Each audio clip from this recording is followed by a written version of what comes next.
भक्तिपूत प्रणाम।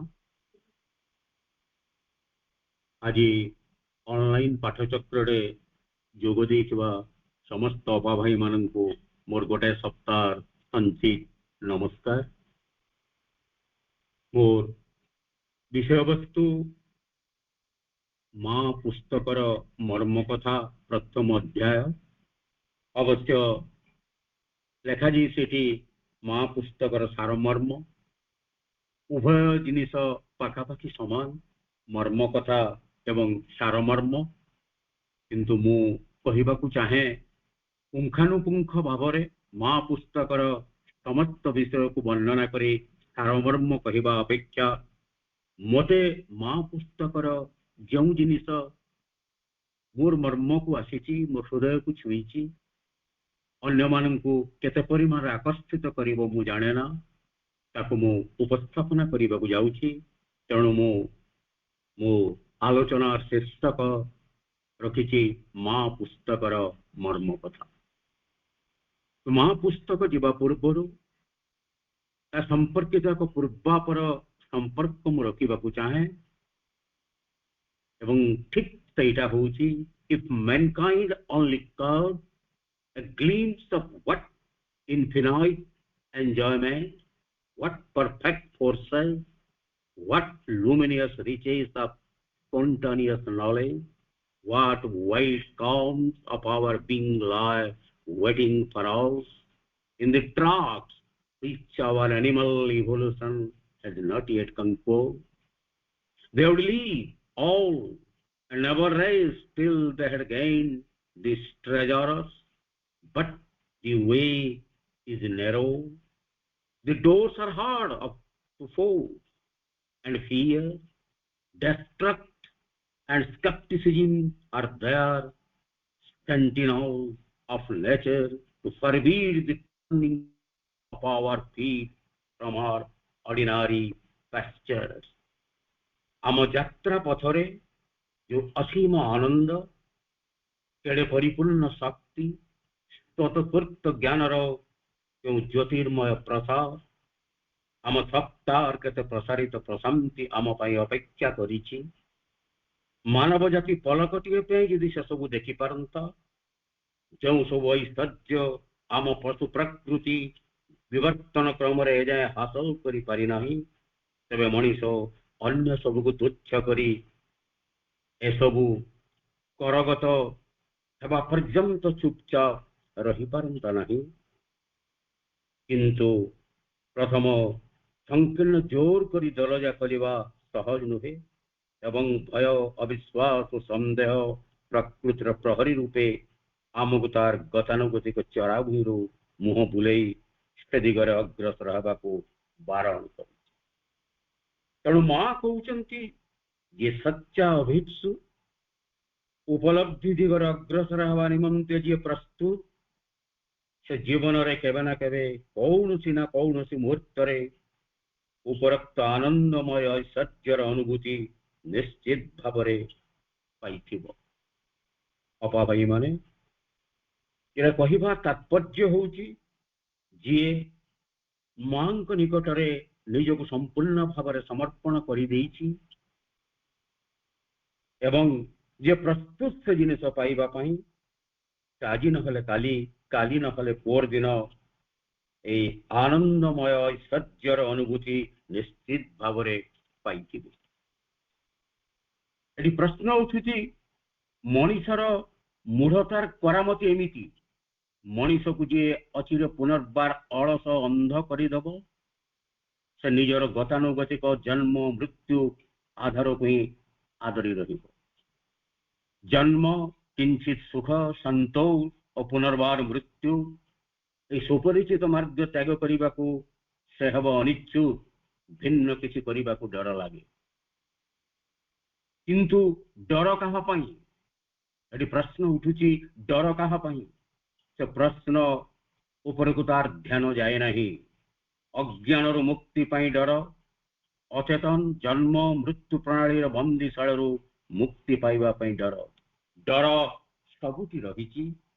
तेणु तेणु दार्शनिक मतरे रोग भितर भोग भितर रोगर भय, ऐश्वर्य भितर लुचि थाए राज भय, सम्मान भितर लुचि थाए असम्मान भय, पांडित्य लुचि थाए प्रतिद्वंदीर भय, सौंदर्य लुचि थाए वार्धक्यर भय, उच्चासन लुचि थाए तहिरु पतनर भय, सर्वोपरि कलवर भितर लुचि रही थाए मृत्युर भय।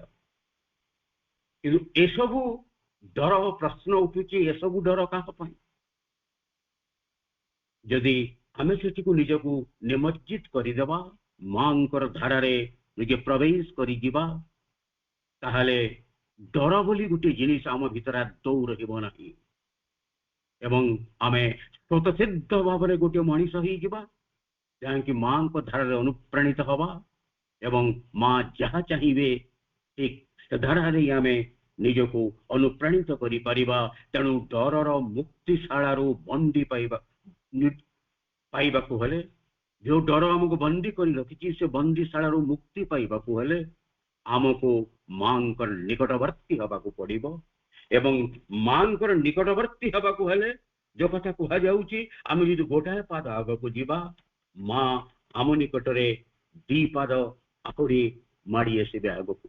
तेणु आम जेतिकी परिमाण रे डाकिबा, आंतरिकतार सहित जेतिकी परिमाण रे डाकिबा, आमर डाकना जेते प्रखर हब उपरु सेतिकी आम उपरे करुणा निश्चित भाव मां प्रसन्न करिवे, मां देवे। एक स्वतसिद्ध हे तो जो माने मां को धारारे अनुप्राणित से माने किछि ना किछि यह निश्चित भाव अनुभव करि पारिछि। अवश्य एतिकी कहा जाई पारे, दिने ता भितरे निश्चित भाव जागृत हुए सद्बुद्धि बहुत है एणिकी मूढ़ता अतिक्रम करने चाहे से कहे जो मनीषटा एमती भाव जीवन गतानुगतिक जीवन भाव चली थाए, जो मनीष डरी जाई थाए, जो मनीष भय पाई जाई थाए, जो मनीष चिंता करि थाए जे मु मुक्ति केमिति पाइबी, मत को प्रकार मार्ग दरकार, से जितेबाला मांकर मार्गरे अनुप्राणित हो जाए सेतबले से अचेतन जन्म मृत्यु प्रणाली बंदीशाला मुक्त पाइबा डर जो रही है से कथा अतिक्रम कर एवं से निजे अनुभव करें जे मु मांकर धारारे धावमान हेले क्षति कौन। तेणु से कहे दिग्बलयर इशारा मानी से दिगरे धावमान हेले क्षति कौन। जहा हराइबी ताहा एमिति किछि मूल्यवान नुहे। तेणु मु जहा घटी मो अतीतर जीवन में मु जहा हराइछि तार हिसाब निकास करबाक मु चाहे नहीं। मु कौन पाइबी तार हिसाब निकास करबाक मु चाहे नहीं। तेणु मु जहा हराइछि ता उपर मु आदौ गुरुत्व देबाक चाहे नहीं। तेणु मु जहा हराइबी ताहा एमिति किछि मूल्यवान नुहे। मो जीवन पई एमिति किछि गोटे मूल्यवान जिनिस नुहे जहाकु मु हराइबी किंबा जहाकु मु हराइछि। तेणु मत अग्रसर करने पड़ो। जेकोसी प्रतिबंधक आसु समस्त बंधक को मत अतिक्रम करने पड़ो। एवं से प्रतिबंधक को अतिक्रम करने यदि कई अच्छी माँ अच्छा माँ ऊपर हाथ बढ़े एवं मुझे ऊपर को हाथटा बढ़े दिए माँ मत से पथरे आगे नापी समस्त प्रतिबंधक को अवसरी जावाई से ही मोपाई मो निकटरे अच्छा। किंतु ता परवर्ती पर्याय आसी जाए आउ गोटे जिनिस अविश्वास। ध्रुवते जी अध्रुव को जीवी जे किंतु जहाँ पाइबा आशारे जीवी ता मरीचिका नुहे तो एमती मन थर थर संशय आसे। संशय केमिति आसे किंतु बोली गोटे संशय आसे मु जहाँ पाइबा को चाहूची सेटा गोटे मरीचिका हब नहीं तो। कारण सेतबेल पर्यंत से रही है ता भितरे ए जिनिसटी मु पाइबा को चाहूची सेटा न पाइले किछि असुविधा हो जबनी तो। सतरे से बड़ी किसी ऐश्वर्य अच्छी कि तेणु निज भितर प्रश्न आटे प्रत्येक मनीष भितर साधारण मनीष भितर जे मु जहाँ पचरे धाऊँची सेटा गोटे मरीचिका हब नहीं तो। एमती कौन प्रामाणिक सत्य मो पाखरे नहीं, एमती कौन वैज्ञानिक सत्य मो पाखरे नहीं जहाँ प्रमाण दे बुझे दे पारि मु ए जिनिस हेले ए जिनिस हो पारिबो। निर्भर करे निजर विश्वास उपरे, निजर अग्रगति करिबार आशा उपरे निर्भर करे। तेणु मु जहाँ हराइबी সেটা এমিতি কিছু বিরাট জিনিস নুহে। তেণু মোর অবিশ্বাস করিবার আদৌ জিনিস নুহে। প্রথমে মু নিজ উপরে বিশ্বাস রখিবি, নিজ উপরে সম্পূর্ণ রূপে বিশ্বাস রখি সারিলা পরে, নিজে নিজ উপর আস্থাবান হই সারিলা পরে মু মাଙ୍କ ଧାରାରେ ନିଜକୁ ଅନୁପ୍ରାଣିତ ହେଇଯିବି ଏବଂ ସେ ପଥରେ ଯିବି ଏବଂ ମୁଁ ନିଜେ ହିଁ ଅନୁଭବ କରିବି ମୁଁ ଯେତେ ପଥ ଅଗ୍ରସର ହଉଛି ଆଗକୁ, ମୁଁ ଯେତେ ପରିମାଣରେ ଆସ୍ପୃହା କରୁଛି ଉପରୁ ସେତିକି ପରିମାଣରେ କରୁଣା ନିଶ୍ଚିତ ଭାବରେ ଆସିଯାଉଛି ଏବଂ ମୁଁ ମୋ ଲକ୍ଷ୍ୟ ସ୍ଥଳରେ ନିଶ୍ଚିତ ଭାବରେ ପହଞ୍ଚିବି। ଏଟା ଆଦୌ ମରିଚିକା ନୁହେଁ। ଯେତେବେଳେ ଜଣେ ଏ ଅବିଶ୍ୱାସ ରୂପୀ ବାଧା ଅତିକ୍ରମ କରିଯିବ ସେତେବେଳେ ମଧ୍ୟ ତାର ପଥ ସୁଗମ ହୋଇଯିବ, ଏମିତି କିଛି କଥା ନାହିଁ। ତ ଏମିତି କି ଦୃଢ ନିଶ୍ଚିତ ନୁହେଁ ଯେ ଯେ ଅବିଶ୍ୱାସଟା ମୋ ଭିତରେ ଆସୁଛି, ଏ ଅବିଶ୍ୱାସଟା ଯେତେବେଳେ ଅତିକ୍ରମ କରିଯିବ ତାପରେ ଯେ ମୋର ପଥ ସୁଗମ ହେଇଯିବ, ଠିକ ହେଇଯିବ ମୋ ରାସ୍ତା, ସେ କଥା ମଧ୍ୟ ଠିକ ହେଇନାହିଁ। ସେତେବେଳେ ଆସିବ ସନ୍ଦେହ ଏବଂ ସଂଶୟ।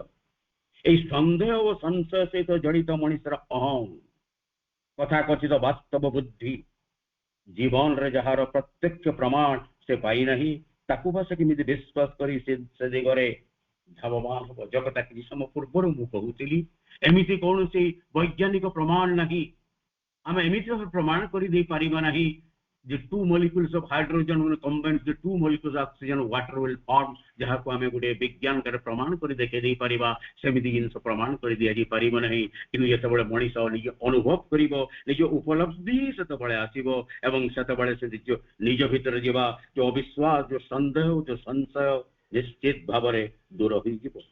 ପ୍ରକୃତି ଏମିତି ସବୁ କୌଶଳ ଜରିଆରେ ମଣିଷକୁ ବିଭ୍ରାନ୍ତ କରି ରଖେ। ଆମେ ଅଧୈର୍ଯ୍ୟ ହଉ, ଅଧୈର୍ଯ୍ୟ ହେବା ସ୍ୱାଭାବିକ ସାଧାରଣ ମଣିଷ ଭାବରେ, କିନ୍ତୁ ପ୍ରକୃତି ଅଧୈର୍ଯ୍ୟ ହୁଏ ନାହିଁ। ତା ଆଗରେ ଅନନ୍ତ ସମୟ ସେ ଏମିତି ଭାବରେ ଖେଳିବାକୁ ହିଁ ଆନନ୍ଦ ପାଏ। ଆମେ ଅଧୈର୍ଯ୍ୟ ହେଇଯାଉ, କିନ୍ତୁ ଆମେ ଯୋଉ ପ୍ରକୃତି କୋଳରେ ରହୁଛୁ, ପ୍ରକୃତି ଆଦୌ ଅଧୈର୍ଯ୍ୟ ନୁହେଁ। ଯୁଗ ଯୁଗ ଧରି ବର୍ଷ ବର୍ଷ ଧରି ସେ ପରୀକ୍ଷା କରି ଆସିଛି ଏବଂ ଅପେକ୍ଷା କରିଛି ମଣିଷ ଜାତି ପାଇଁ। ଯୋଉ କଥା କୁହାଯାଉଥିଲା, ଶ୍ରୀ ଅରବିନ୍ଦ ହିଁ ପ୍ରଥମ ବ୍ୟକ୍ତି ଯିଏ ପ୍ରମାଣ କରିଦେଇଛନ୍ତି ଜଳ ଭିତରେ ଜୀବନ ଅଛି, ଯେତେବେଳେ ପ୍ରମାଣ କରିଦେଇ ପାରିଥିଲେ ସେତେବେଳେ ହିଁ ପ୍ରକୃତି କଥା ଉଠିଥିଲା ଏବଂ ପ୍ରକୃତି ବର୍ଷ ବର୍ଷ ଯୁଗ ଯୁଗ ଧରି ଅପେକ୍ଷା କରିଛି, ତା ଆଗରେ ସବୁ ଅନନ୍ତ। ସେ ଏମିତି ଭାବରେ ପ୍ରକୃତି ଖେଳିବାକୁ ସବୁବେଳେ ଆନନ୍ଦ ପାଇଛି ମଣିଷ ସହିତ। କିନ୍ତୁ ମଣିଷ ଦିନେ ଦୃଢ ନିଶ୍ଚିତ କରେ ପ୍ରକୃତିର ଏ ଅଳସ ମଧୁର ଜାଲ ଭିତରୁ ସେ ମୁକୁଳି ଆସିବ। ସେଭଳି ଏକ ସମ୍ପର୍କରେ ଉପନୀତ ହେବା ନିମନ୍ତେ ଲୋଡ଼ା ସାହସ, ସଂକଳ୍ପ ଧରିବାକୁ ପଡିବ। ଥରେ ଯଦି ରାସ୍ତାରୁ ଅପସରି ଯାଇଛି, ପୁନର୍ବାସ ରାସ୍ତାକୁ ଆସିବାକୁ ପଡିବ, ନିଜର ସଂକଳ୍ପକୁ ଧରାଇବାକୁ ପଡିବ, ନିଜର ସଂକଳ୍ପ ଉପରେ ଗଭୀର ଆତ୍ମବିଶ୍ୱାସ ରଖିବାକୁ ପଡିବ। ବାରମ୍ବାର ତା ମଳିନ କ୍ଷୀଣ ହେଲେ ବି ତାକୁ ପୁଣି ଉଦ୍ଦୀପିତ କରିବାକୁ ପଡିବ। ଯେତେବେଳେ ଅବିଶ୍ୱାସ ଆସିଯାଉଛି, ସଂଶୟ ଆସିଯାଉଛି, ନିଜ ଲକ୍ଷ୍ୟ ସ୍ଥଳରେ ପହଞ୍ଚିବାର ଆଶା ଦୂରେଇ ଯାଉଛି, ତାକୁ ପୁଣି ଆମକୁ ଦୃଢ଼ୀଭୂତ କରିବାକୁ ପଡିବ, ପୁଣି ତାକୁ ଉଜ୍ଜୀବିତ କରିବାକୁ ପଡିବ। ଶେଷରେ ଦିନେ ଐଶ୍ୱର୍ଯ୍ୟର ଉପଲବ୍ଧି ଦିଗରେ ହେବ ଅବିଚଳ ଯାତ୍ରା ଏବଂ ଏମିତି ଗୋଟେ ନିର୍ଦ୍ଦିଷ୍ଟ ସମୟ ଆସିବ ଯେତେବେଳେ କି ସମସ୍ତ ସଂଶୟ, ସମସ୍ତ ଭୟ ସବୁଗୁଡ଼ିକ ଦୂରେଇ ଯିବ ଏବଂ ଉପଲବ୍ଧି ଆମର ଏମିତି ଆସିଯିବ ଯେ ଆମେ ଅବିଚଳିତ ଭାବରେ ଆଗକୁ ବଢିବାର ପ୍ରଚେଷ୍ଟାଟିଏ ଜାରି ରଖିବା। ଯେଉଁ ଆନନ୍ଦ ଆମର ଅଛି, ଯେଉଁ ଶକ୍ତି ଓ ଜ୍ଞାନର ଐଶ୍ୱର୍ଯ୍ୟ କଥା ଶ୍ରୀ ଅରବିନ୍ଦ କହୁଛନ୍ତି, ଶ୍ରୀମା ତାହାର ବର୍ଣ୍ଣନା ନଦବା ହିଁ ଭଲ ବୋଲି କହୁଛନ୍ତି। ସେସବୁ ଉପଲବ୍ଧିର ବ୍ୟାପାର। ଅପାଭାଇ ମାନେ ଆଗରୁ ବି ମୁଁ କହିଛି, ଏବେ ବି କହୁଛି, ଯୋଉମାନେ ଏ ଧାରାରେ ଅନୁପ୍ରାଣିତ ସେମାନେ ନିଜର ଉପଲବ୍ଧି କଥା ହିଁ ଜାଣନ୍ତି, ନିଜର ଉପଲବ୍ଧିକୁ ସେମାନେ ଶ୍ରେୟ ମାନନ୍ତି ଏବଂ ତାକୁ ହିଁ ସେମାନେ ପ୍ରମାଣ କରି ଦେଖେଇ ଦେଇ ପାରିବେ। କିନ୍ତୁ ସେ ପ୍ରତିଶ୍ରୁତି ଦେଉଛନ୍ତି ସେ ଉପଲବ୍ଧି ନିଶ୍ଚିତ ସମ୍ଭବ। ମନେ ରଖନ୍ତୁ, ଏ ବାକ୍ୟଟି ଆମକୁ ମନେ ରଖିବାକୁ ପଡିବ। ମା ପ୍ରତିଶ୍ରୁତି ଦେଉଛନ୍ତି ସେ ଉପଲବ୍ଧି ନିଶ୍ଚିତ ସମ୍ଭବ। ଦିବ୍ୟ କରୁଣା ତା ପୁଣି ରହିଛି। ସେ ମହାଶକ୍ତିକୁ ମଣିଷ ତା ଭିତରେ କାର୍ଯ୍ୟ କରି ଦେବାକୁ ଦେବା ଚାହିଁ। ତେଣୁ ସେମିତି ଗୋଟେ ଦିନ ଆସିବ, ସେମିତି ନିର୍ଦ୍ଦିଷ୍ଟ ସମୟ ସୀମା କଥା କୁହାଯାଇ ପାରିବ ନାହିଁ। ସେ ଉପଲବ୍ଧି ପ୍ରତ୍ୟକ୍ଷ ମଣିଷ ଭିତରେ ଆସିବ। ଯେତେବେଳେ ସେ ଉପଲବ୍ଧିଟି ଭିତରକୁ ଚାଲି ଆସେ, ता निकटरू दूरे जाए भय, ता निकटरू दूरे जाए संशय, ता निकटरू दूरे जाए जो प्रश्न से केबे भी वो प्रश्न करि पारे नहीं जे मु जो रास्ता रे जाउची अग्रगति करूची सेटा मरुभूमि मरीचिका हब नहीं तो। तेणु ये जो पूर्वपर संपर्क पर आमे एथर आसीबा माँ पुस्तकर जो जिनिसटे गभीर भाव मत अनुप्राणित करिछि जोति पई मु कहूतिली माँ पुस्तकर मर्म कथा से मर्म कथार गोटे अंश आमे आलोचना करिबा। भागवती शक्ति तुम पई समर्पण भी करिदेबे एही मिथ्या और तामसिक प्रत्याशा दूर कर। भागवती शक्ति तुम पई समर्पण भी करिदेबे एही मिथ्या और तामसिक प्रत्याशा दूर कर। भगवान चाहती भगवती शक्ति निकटरे तुमर समर्पण किंतु से तुमको से केबे जोर करी जोर करती नहीं। जेपर्यंत तुमर स्थायी अवर्तनीय रूपांतर न आसी से पर्यंत प्रति मुहूर्त भगवान को स्वीकार प्रत्याख्यान करने लगी किंबा तुम आत्मदान को फेराई आने लगी तुम मुक्त जदि तुम यार आध्यात्मिक परिणाम भोग करने को प्रस्तुत था। यदि प्रथम जिनिस होची भगवती शक्ति तुम पई समर्पण भी करिदेबे। तो कथा होची समर्पण काहाकू कुहा जाए को प्रकार निजको समर्पण करिदेबा को पड़िबो। तो समर्पण काहाकू कुहा जाए ताकू हमको बुझेबा को पड़िबो, ताकू हमको अनुभव करबा को पड़िबो। निज भितरे गोटे मनीषर जो मन बुद्धि ज्ञान इच्छा विवेक जहाँ भी अच्छी ताकू हमको अर्पण करदेवा को पड़िदेव संपूर्ण भाव ताकू कह समर्पण। तेणु प्रथम जिनिस होउची निजको संपूर्ण भाव न जानिले संपूर्ण भाव समर्पण करी हुए नहीं। प्रथम निजको संपूर्ण भाव जानो तापर ही आसीबो समर्पण। प्रश्न उठू को जिनिस मु समर्पण करी को जिनिसटा को नहीं मु सेठी आउ एक निजर चिंता करी पारिबी नहीं। तेणु कह निज भीतर जहाँ अच्छी से मन हो पारे बुद्धि हो पारे ज्ञान हो पारे इच्छा हो पारे अहंग हो पारे ईर्षा हो पारे जहाँ किसी सब अच्छी ताको संपूर्ण रूप से अर्पण करदेवा को पड़िबो एवं समर्पण करदेले ही भक्ति भावटी आसे नहले भक्ति भावटी केबे आसे नहीं। उदाहरण लिया जाई पारे महाभारत युद्ध समय कथा कह जाई पारे पांडव एवं कौरव उभय जाइछंती श्रीकृष्ण निकट को। कौरव से चाहती श्रीकृष्ण सेनागण श्रीकृष्ण किंतु प्रतिश्रुतिबद्ध मु वस्त्र धारण करी नहीं। तेणु से कौरव मान दुर्योधन को समस्त सैन्य दे सारी एवं अर्जुन को प्रश्न कर निकट सबु सैन्य तो चलीगले तमें आउ कौन नहीं युद्ध करिब।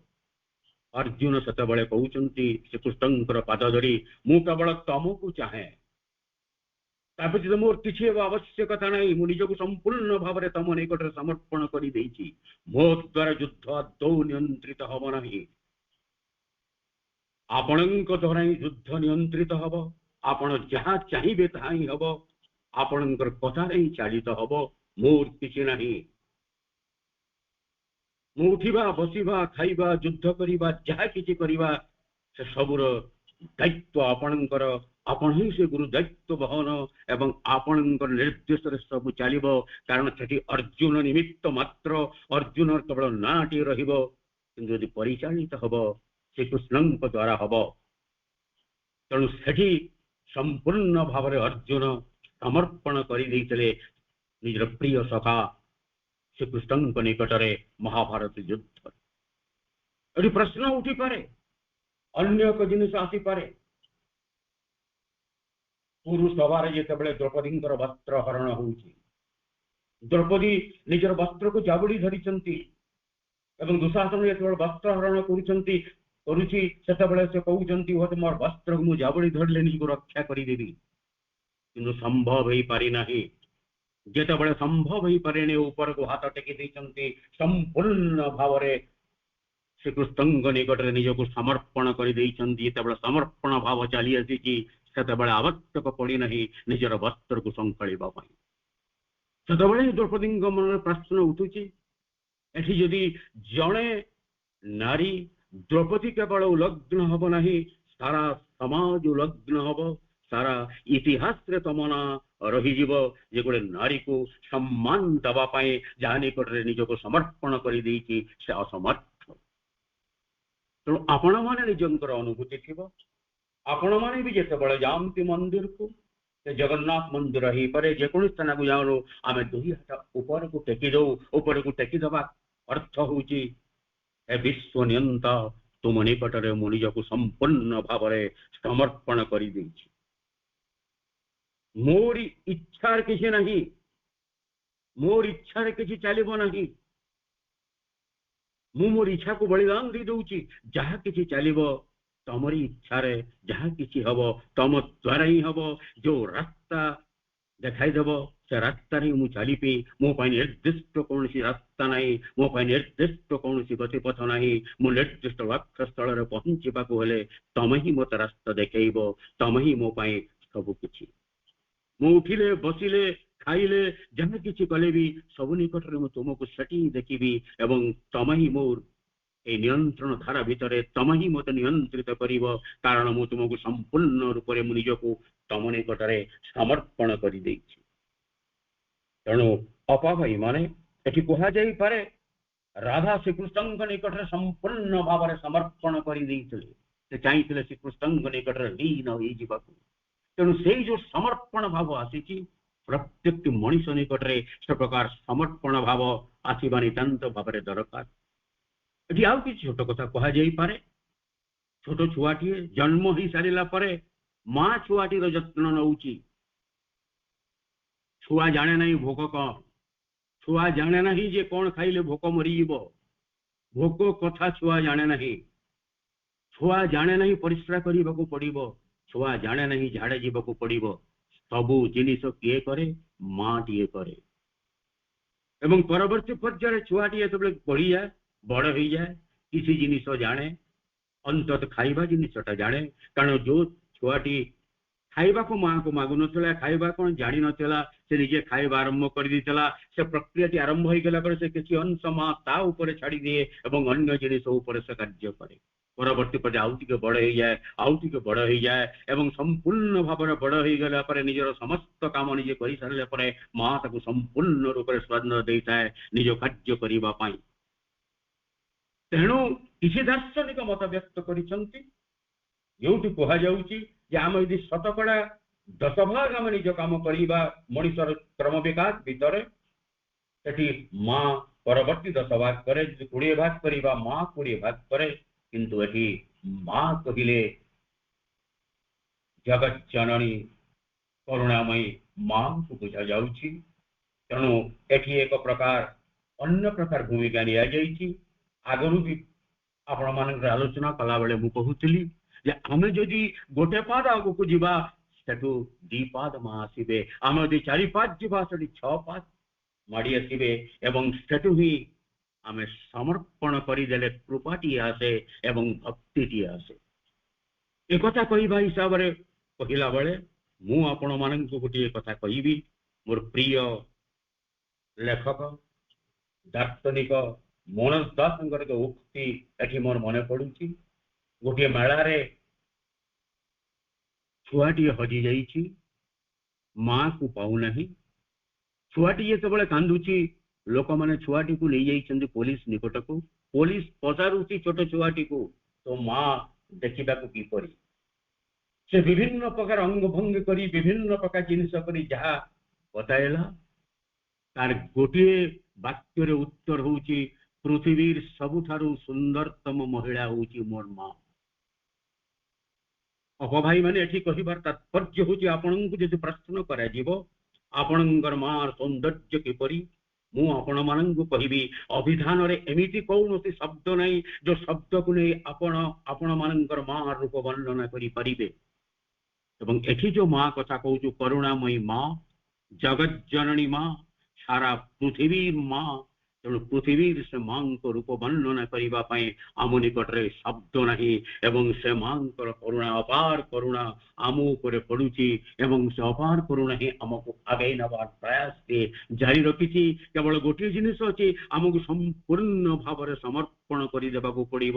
ସେଠି ଆମର ନିଜର ନାଁଟି ହିଁ ବି ଆଦୌ ରହିବାର ଆବଶ୍ୟକତା ନାହିଁ। ଠିକ ଯେମିତି ମାଙ୍କଡ ଛୁଆଟିଏ, ଛୋଟ ମାଙ୍କଡଟିଏ ଅଛି, ମାଙ୍କଡଟିଏ ତାକୁ ନିଏ, ମାର ବେକରେ ସେ ଝୁଲିଥାଏ, ସେ ଡାଳରୁ ଡାଳକୁ ଝୁଲେ, କୋଉଠିକି ଯିବ କଣ ଯିବ କିଛି ଛୁଆଟିଏ ଜାଣେ ନାହିଁ। ମା ନିକଟରେ ସମସ୍ତ ଜିନିଷ ସମର୍ପଣ କରିଦେଇଥାଏ। ମା ତାକୁ ରାସ୍ତା ଦେଖେଇବ, ମା ଯୋଉଠି ନେବାକୁ ଚାହିଁବ ସେଠିକି ସେ ଯିବ। ସେଇଟା ହଉଛି ସମ୍ପୂର୍ଣ୍ଣ ଭାବରେ ସମର୍ପଣ। ସେ ସମର୍ପଣ ଭାବ ଯେତେବେଳେ ଗୋଟେ ମଣିଷ ନିକଟରେ ପହଞ୍ଚିଯାଏ, ସେମିତି ସ୍ଥାନ ଆସିଗଲା ପରେ ଭଗବତୀଙ୍କର ଶକ୍ତି ତୁମ ଉପରେ ଅପାର କରୁଣା ନିଶ୍ଚିତ ଭାବରେ ପଡିବ। ଏଥିରୁ କେହି ତମକୁ ବିଚ୍ୟୁତ କରିପାରିବେ ନାହିଁ ଏବଂ ତୁମର ପଥ ରୋଧ କେହି କରିପାରିବେ ନାହିଁ। ନିଶ୍ଚିତ ଭାବରେ ସେଠି ତମେ ପହଞ୍ଚି ପାରିବ। ଏବଂ ଏଇ ଯୋଉ ସମର୍ପଣ କଥା ଉଠି ସାରିଲା ପରେ ଦ୍ୱିତୀୟ ଜିନିଷଟି ଆସୁଛି ତୁମର ସ୍ଥାୟୀ ଅପରିବର୍ତ୍ତନୀୟ ରୂପାନ୍ତର। ସ୍ଥାୟୀ ଅପରିବର୍ତ୍ତନୀୟ ରୂପାନ୍ତର, ସେ ରୂପାନ୍ତରକୁ ସ୍ଥାୟୀ ଅବର୍ତ୍ତନୀୟ ରୂପାନ୍ତର ବୋଲି କୁହାଯିବ। ଯେତେବେଳେ ତୁମର ଚେତନା ଏଭଳି ଭାବରେ ରୂପାନ୍ତରିତ ହେବ ଯେ ତୁମେ ଆଉ କେବେ ତୁମର ପୁରୁଣା ସ୍ଥିତିକୁ ଫେରି ଯାଇପାରିବ ନାହିଁ। ତୁମେ ପୂର୍ବରୁ ଠିକ ଯେମିତି ସ୍ଥିତିରେ ଥିଲ ସେମିତି ଜିନିଷକୁ ଆଉ କରିପାରିବ ନାହିଁ। ତାହେଲେ ତାକୁ କୁହାଗଲା ସ୍ଥାୟୀ ଅବର୍ତ୍ତନୀୟ ରୂପାନ୍ତର। ସେ ରୂପାନ୍ତରର ପରିବର୍ତ୍ତନ ହବ ନାହିଁ। ପୂର୍ବରୁ ତୁମେ ଯାହା ଥିଲ ବର୍ତ୍ତମାନ ରୂପାନ୍ତରିତ ହେଇଗଲା ପରେ ତୁମେ ସେ ଜିନିଷ ହବ ନାହିଁ। ଉଦାହରଣ ନିଆଯାଇପାରେ, ମହାତ୍ମା ଗାନ୍ଧୀ ଦକ୍ଷିଣ ଆଫ୍ରିକାକୁ ଯିବା ପୂର୍ବରୁ ମୋହନଦାସ କରମଚନ୍ଦ ଗାନ୍ଧୀ ନାମରେ ପରିଚିତ ଥିଲେ। ଦକ୍ଷିଣ ଆଫ୍ରିକାରୁ ଯେତେବେଳେ ଫେରି ଆସିଛନ୍ତି ଗାନ୍ଧୀ, ସେତେବେଳେ ମୋହନଦାସ କରମଚନ୍ଦ ଗାନ୍ଧୀ ପରିବର୍ତ୍ତିତ ହେଇଯାଇଛନ୍ତି ମହାତ୍ମା ଗାନ୍ଧୀ ନାମରେ। ସେଠି ଆଉ ମୋହନଦାସ କରମଚନ୍ଦ ଗାନ୍ଧୀ କଥା ଉଠୁନାହିଁ, ମହାତ୍ମା ଗାନ୍ଧୀଙ୍କ ନାଁ ଉଠୁଛି।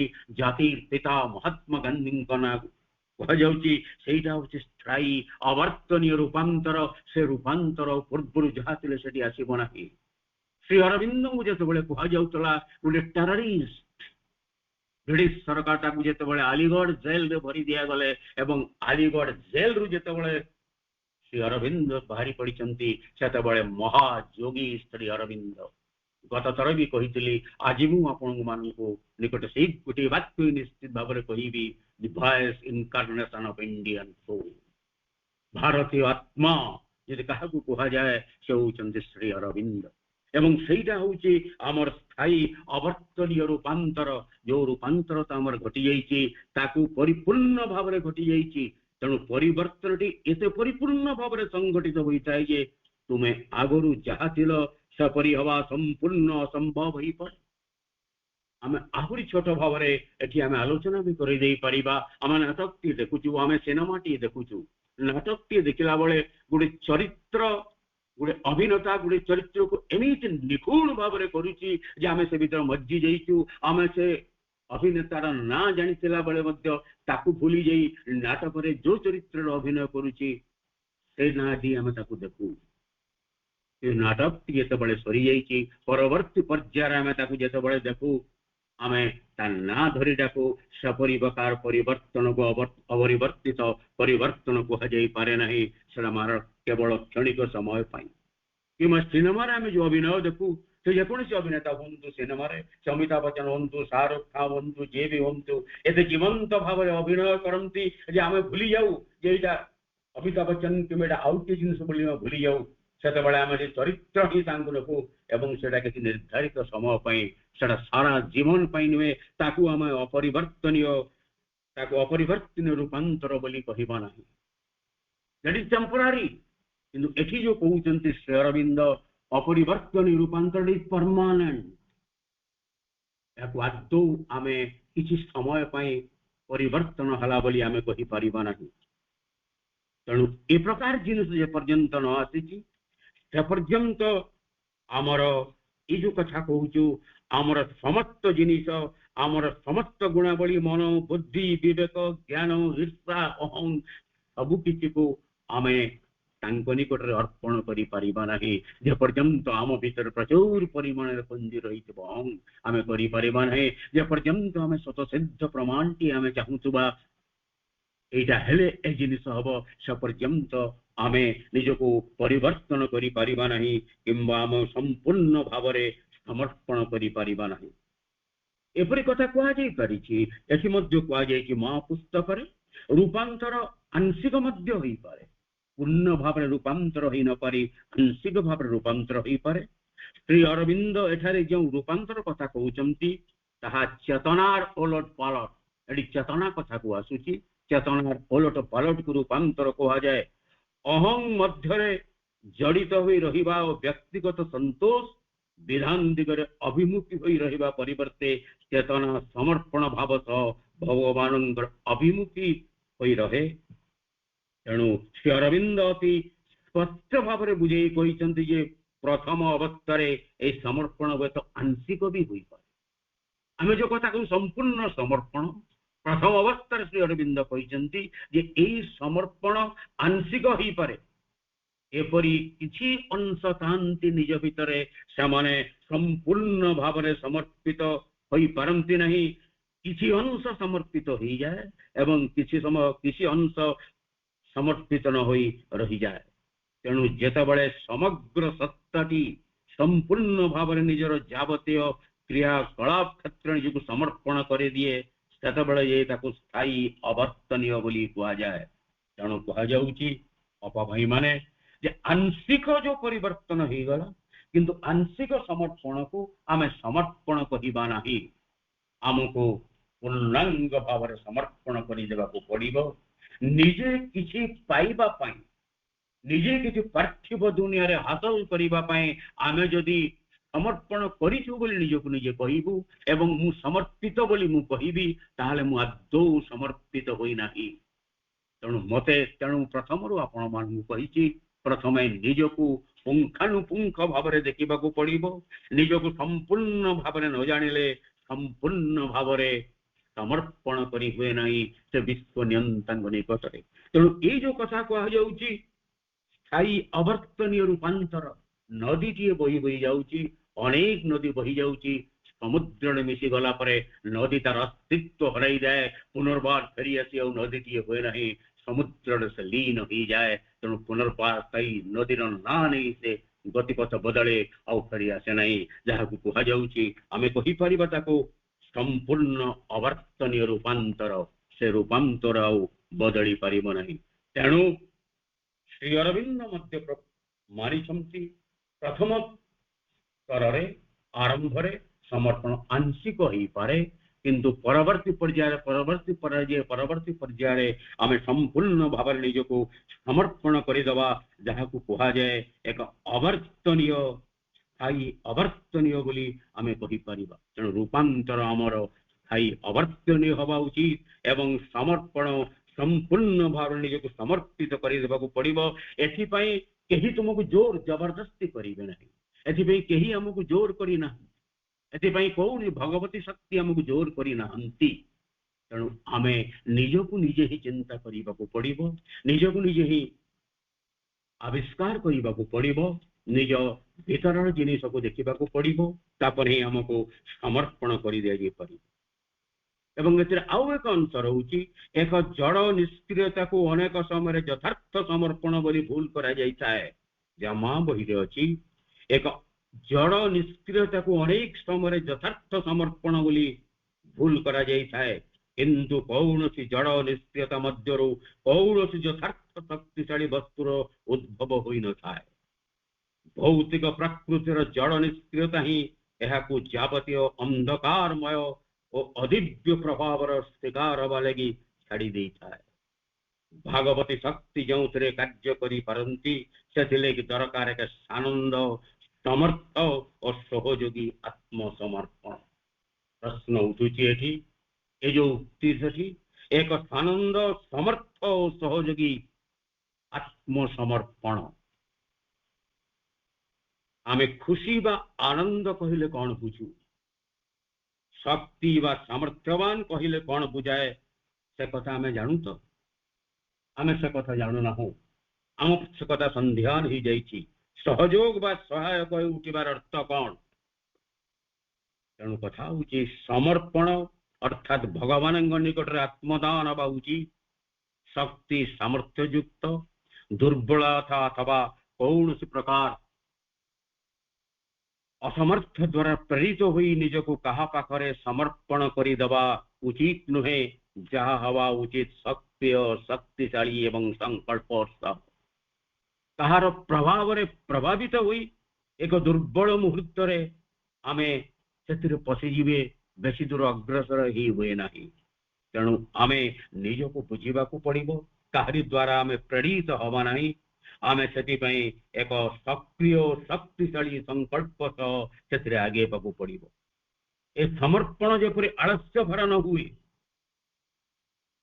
मु तो निजको समर्पण कर सारी मो जीवन रे किसी करिबार नहीं एथर मत काली स्थिर होई बसी रहबाको हबो समर्पण तुमर होई चाहि ए कथा जेमिति निज भीतर को न आसे मु कहि सारी मु समर्पण कर सारी मो जीवन रे किसी करिबार नहीं मु भावी नहीं मु समर्पण कर सारी तेणु मु किसी करिबार दरकार नहीं तेणु मु स्थिर भाव में बसी रहबाको चाहे तेणु मु केते परिमाण रे समर्पण करिछि सेटा से ही जानती केते परिमाण रे मते विभु कृपा मिलिबो से कथा मु ही जाने एवं ए जो कहारी प्ररोचन रे किंबा क्षणिक उन्मादन रे मुनिजको समर्पण करी नहीं तेणु ए समर्पण जेपरि आलस्य भरा न हुए तेणु एमिति प्रश्न न आसू मु तो निजको समर्पण कर सारी मो जीवन रे किसी करिबार नहीं एथर मते खाली स्थिर होई बसी रहबाको हबो समर्पण तो मोर होई जाइछि ए समर्पण हवा उचित सहायक बा सहयोगी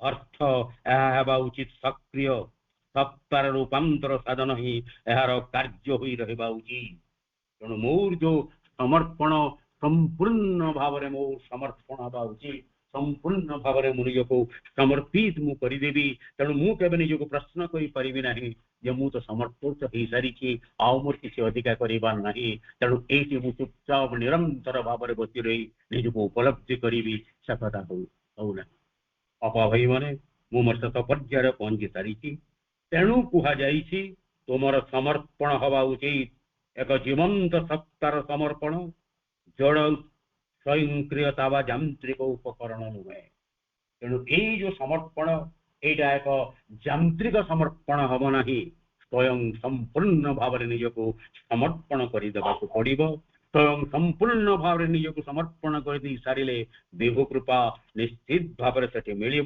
तेणु आम जो दुईट जिन आलोचना कला समर्पण आई अवर्तनीय समर्पण रूपांतर एवं एक सानंद समर्थ सहयोग आत्मसमर्पण तेणु पुणी थे मु शेष वाक्य उच्चारण करी तुमर समर्पण हवा उचित एक जीवंत सत्तार समर्पण जड़ स्वयंक्रियता व यांत्रिक उपकरण ये मोर आलोचना रखुची मु जाने नहीं मो आलोचना आपण मानक निकट में आपण मान केते परिमाण रे आपण माने ग्रहण करिसेंती एवं मु केते परिमाण आलोचना करिबारे समर्थ होईची से कथा मु जाने नहीं किंतु मते जो जिनिसटा मते छुईची मो आत्मा को छुईची मो प्राण को छुईची जहा को मु कहूतली मोर मर्म को छुईची हृदय को छुईची से प्रकार भाव में मां पुस्तकर मर्म कथार प्रथम अध्यायर किछि अंश मु आलोचना कली पुणी थे आपण मैंने मत आलोचना कर सुजोग देवर अपा भाई निकट में कर्मकर्ता निकट में कृतज्ञता ज्ञापन कर मोर आलोचना रखुची कारण समय आपात पाखे आसी आपण मैंने पुणी थे कृतज्ञता ज्ञापन कर